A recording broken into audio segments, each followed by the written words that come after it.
Amigues i amics, els populismes d'extrema dreta i extrema esquerra són avui una amenaça per a Europa? Si haguéssim formulat aquesta pregunta fa tot just un any, de ben segur que haguéssim contestat afirmativament. S'apropaven diverses eleccions en països europeus destacats, com França, Holanda, Àustria, Països Baixos, Alemanya, i el populisme podia assolir-hi el poder o tenir un gran creixement. Fins ara, Europa ha vençut una dura batalla contra el populisme i n'està sortint reforçada. Tot i això, no podem obviar que hi ha un gruix destacat de població que segueix creient en forces populistes, extremistes, xenòfobes, racistes, i no perquè el context hagi estat millor, significa que aquest moviment ja no torni a alçar-se. La mostra la veiem en els resultats de les eleccions a Alemanya.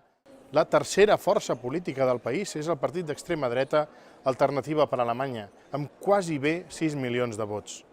No podem menystenir aquesta representació en un país com aquest. Aquest resultat farà aflorar la cultura democràtica alemanya i possibilitarà aliances entre demòcrates cristians, liberals i els verds amb Angela Merkel al capdavant. N'estic segur.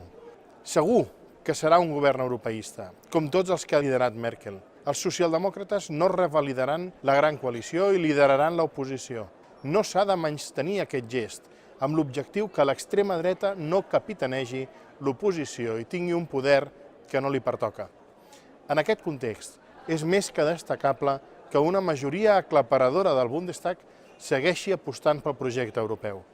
I aquestes forces populistes, que amb més o menys poder se situen a les cambres de representació, aquestes forces antitot han de seguir sent un revulsiu pels europeistes i pel projecte europeu. Hem de seguir treballant per una major democratització de les institucions, pels drets socials i pel creixement econòmic, per liderar els reptes globals, per lluitar contra el terrorisme i els extremismes, però hem de fer-ho junts, per una Europa més forta i unida. Seguim lluitant contra els populismes, però sobretot hem de seguir treballant per una Europa democràtica plenament al servei dels europeus. Moltes gràcies i fins aviat.